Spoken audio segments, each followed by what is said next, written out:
Zdravo svima i dobrodošli u Samrinu kuhinju. Danas pravimo pečeni šećer karamel okusa. Probala sam mnogo recepata, ali vjerujte mi da je ovo najbolji recept za pečeni šećer. Ono što je potrebno od sastojaka jesu ukupno 4 čaše šećera i 1 čaša mlijeka. Prvo u zdjelu odvajamo 3 čaše šećera i tu ostavljamo po strani, to će nam trebati poslije.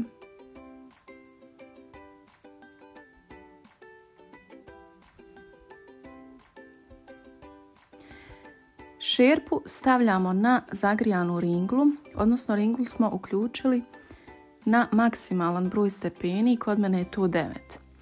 Te u šerpu dodajemo 1 čašu šećera i potrebno je sačekati da se taj šećer istopi.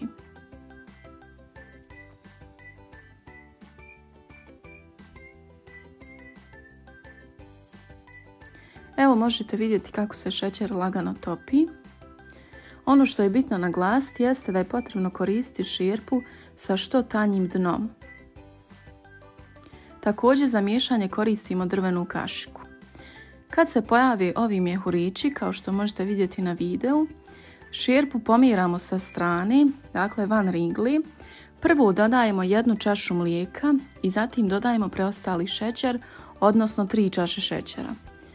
Ponovo šerpu vraćamo na ringlu, te je potrebno sačekati da to prokuha.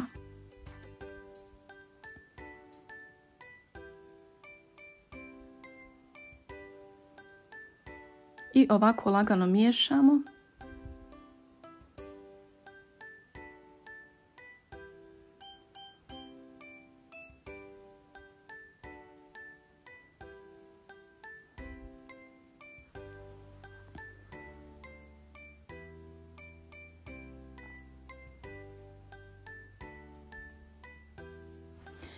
Nakon što ova smjesa prokuha, možete vidjeti kako to izgleda, tada isključujemo ringlu i ovako je potrebno da kuha tačno 7 minuta.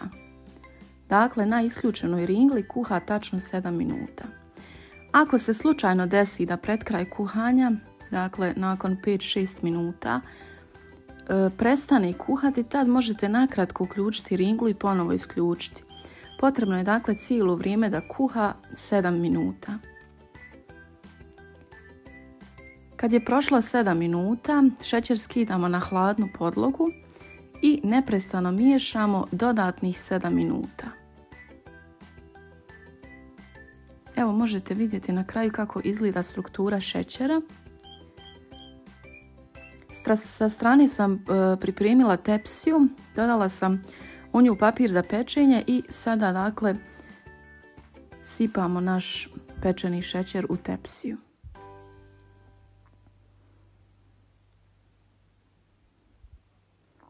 Možete vidjeti da zaista izgleda kao karamel.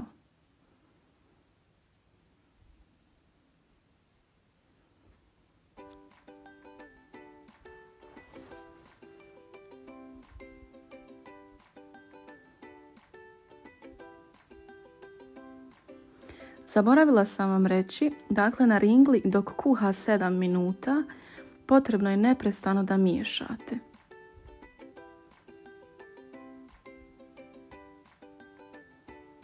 Ovako ga malo rasporedimo. I to je to, pečen je spreman, šećer je spreman za hlađenje.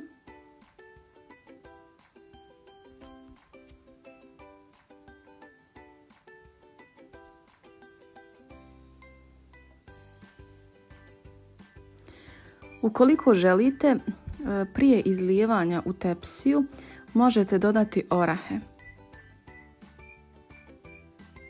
Ali preporučujem da prvo probate ovako bez oraha, mislim da će vam se svidjeti, a nakon toga možete pokušati napraviti i sa orasima.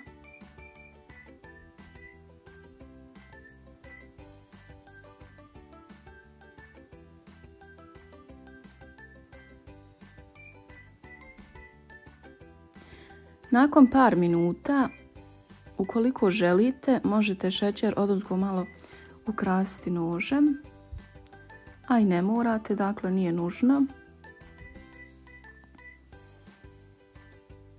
Ja sam napravila ovako kao neke baklavice.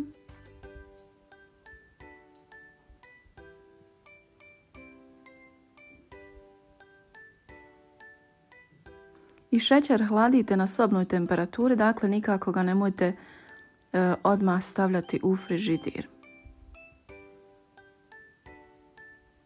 Zato što će tada pobijeliti i to neće biti tu.